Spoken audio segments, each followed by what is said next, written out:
Shalom anak-anak. Hari ini Miss Eni akan memberikan video pembelajaran dari tema 6 subtema 3, yaitu tentang energi alternatif.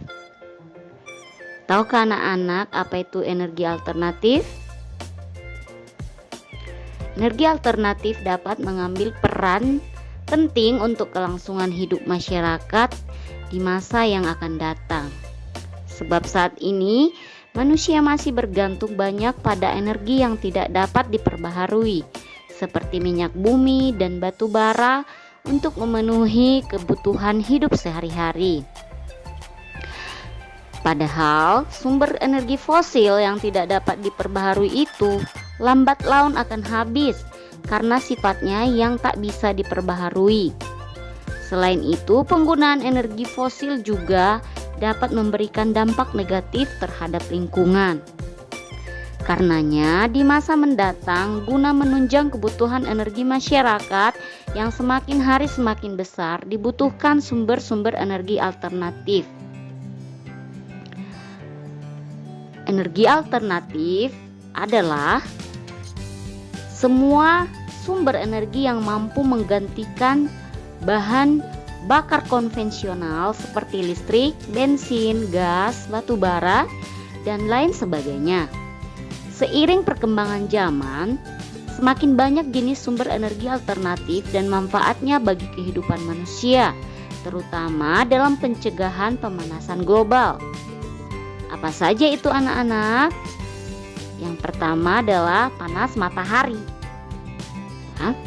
Sinar cahaya matahari ini rupanya bisa diubah menjadi energi listrik anak-anak dengan bantuan panel surya. Panel surya ini memiliki rangkaian sel fotovoltaik yang diartikan sebagai cahaya listrik. Adanya energi alternatif ini mampu menggerakkan seperti kendaraan listrik, bahkan perahu listrik yang dipasang panel surya. Sayangnya, penggunaan panel surya masih terbatas karena biaya per wattnya masih relatif tinggi. Bahkan harganya lebih tinggi 10 kali lipat dari bahan bakar fosil, tergantung keadaan. Kemudian, energi alternatif yang selanjutnya adalah geotermal. Selain panas matahari, panas bumi mampu menjadi energi alternatif lain. Panas bumi atau geotermal berasal dari energi dari dalam bumi yang berasal dari aktivitas vulkanik gunung berapi, seperti uap alam, air panas, dan bebatuan kering. Sayangnya, pembangkit geotermal ini masih tergolong tradisional. Kabarnya, penelitian di Islandia telah menemukan kekuatan baru dari energi ini, sehingga hasil geotermal mampu melipat gandakan jumlah listrik hingga 10 kali lipat, anak-anak ya. Kemudian, energi alternatif yang selanjutnya adalah angin. Siapa sangka angin yang kita rasakan tiap hari termasuk ke dalam daftar energi alternatif anak-anak.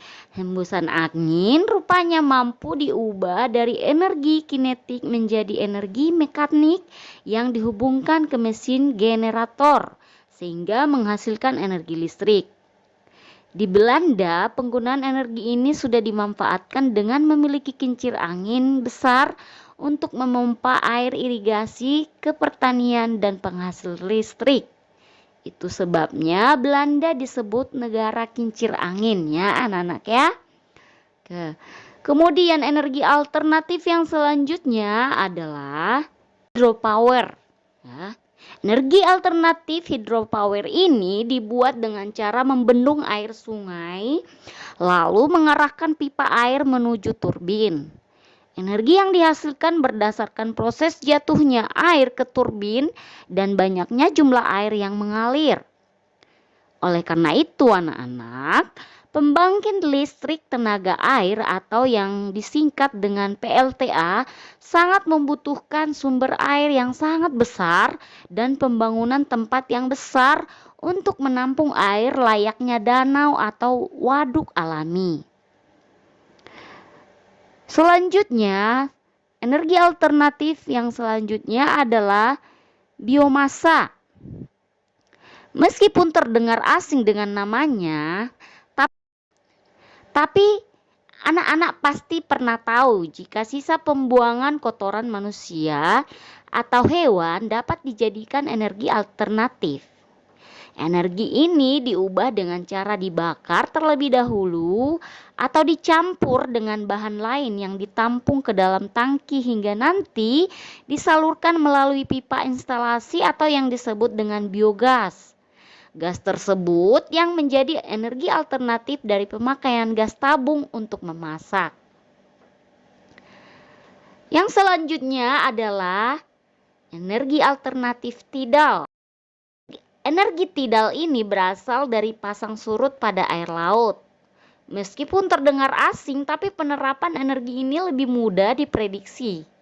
Hanya saja kelemahan energi ini terdapat pada alat konversi yang mampu bertahan di air laut, supaya terhindar dari korosi dan arus laut. Prinsip kerja energi ini terletak pada besarnya volume air yang terjadi saat pasang air laut. Yang selanjutnya adalah energi alternatif etanol. Etanol atau yang disebut dengan etil alkohol merupakan sumber energi alternatif yang berasal dari alkohol dari suatu proses fermentasi pada tumbuhan tertentu, misalnya tumbuhan jagung dan gandum. Salah satu negara yang mengembangkan energi alternatif ini dengan sangat baik ialah negara Brasil. Faktanya, negara Brasil sudah tidak bergantung dengan bahan bakar minyak atau BBM. Energi alternatif yang selanjutnya adalah nuklir atau uranium. Buat anak-anak yang pernah menonton film tentang energi nuklir, rupanya bukan fiktif belaka anak-anak. Karena nuklir memang memiliki energi yang cocok untuk menghasilkan energi listrik yang sangat besar. Hal ini dibuktikan dengan hasil ukuran 1 gram zat radioaktif yang dapat menghasilkan energi listrik sebanyak 50.000 kWh per jam. Dan manfaat energi alternatif ini adalah energi nuklir tidak menghasilkan efek rumah kaca sehingga dapat mencegah pemanasan global. Salah satu negara yang sudah mencoba energi nuklir ini adalah negara Jepang, anak-anak. Bahkan beberapa wilayah di sana sudah menggunakan energi nuklir sebagai energi alternatifnya. Yang selanjutnya adalah contoh energi alternatif adalah hidrogen. Energi yang diklaim lebih baik dibandingkan BBM ini rupanya tidak menghasilkan polusi berbahaya loh anak-anak. Proses pembuatan energi ini hanya menggunakan air yang dibakar oleh listrik dan panas layaknya bensin. Lalu hidrogen yang dihasilkan melalui proses penyimpanan yang dicampur dengan oksigen dari atmosfer sehingga terjadilah reaksi kimia. Ya anak-anak ya, adanya reaksi tersebut membentuk energi yang dikonversi menjadi listrik hampir 100% dan sisanya ialah panas. Sayangnya anak-anak, penggunaan energi hidrogen ini masih membutuhkan banyak energi dan proses yang cukup lama. Contoh energi alternatif yang selanjutnya adalah piezoelektrik. Piezoelektrik ini merupakan energi yang dihasilkan dari suatu sistem yang dapat mengubah energi mekanik menjadi energi listrik. Prinsip kerja energi ini adalah banyaknya tekanan dari orang-orang yang berada di suatu tempat lalu dikonversi menjadi energi listrik.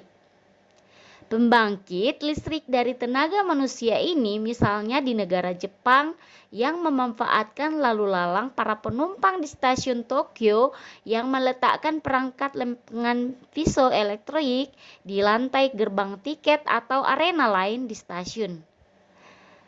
Setiap energi yang dihasilkan berdasarkan perubahan temperatur, gerakan massa suatu kendaraan dan getaran yang dihasilkan. Sayangnya material piezoelektrik elektrik masih tergolong mahal untuk dipasang di rumah sebagai energi alternatif. Sekianlah anak-anak sejumlah energi alternatif yang dapat digunakan masyarakat. Selain dapat mengurangi penggunaan energi konvensional dan dampak kerusakan lingkungan, energi alternatif mempunyai berbagai manfaat lain yang dapat berguna untuk kehidupan manusia. Namun tentu energi alternatif pasti memiliki kekurangan di samping manfaat dan potensinya yang sangat besar. Adapun beberapa kelebihan dan kekurangan dari energi alternatif diantaranya adalah yang pertama, kita akan membahas tentang kelebihan energi alternatif ya anak-anak ya.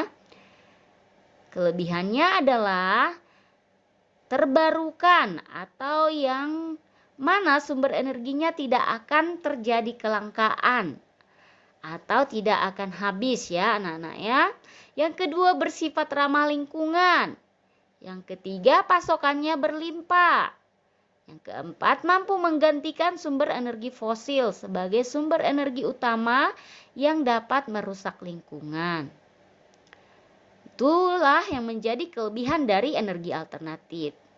Sementara kekurangan dari energi alternatif adalah yang pertama, kurang efisien.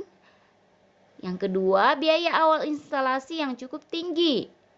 Dan yang terakhir adalah sumber energi alternatif kurang bisa diandalkan dan sangat bergantung pada kondisi tertentu. Ya. Demikianlah video pembelajaran kita hari ini anak-anak.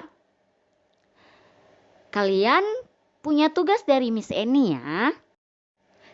Tugas anak-anak adalah menuliskan secara ringkas di buku tugas, yaitu yang nomor 1, sebutkan pengertian dari energi alternatif.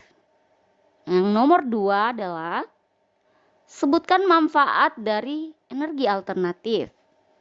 Yang ketiga adalah sebutkan ke-10 contoh energi alternatif yang telah disebutkan tadi di video pembelajaran ini. Tuliskan ke-10 contoh tersebut ya anak-anak ya. Kemudian yang nomor 4 adalah sebutkan kelebihan dari energi alternatif.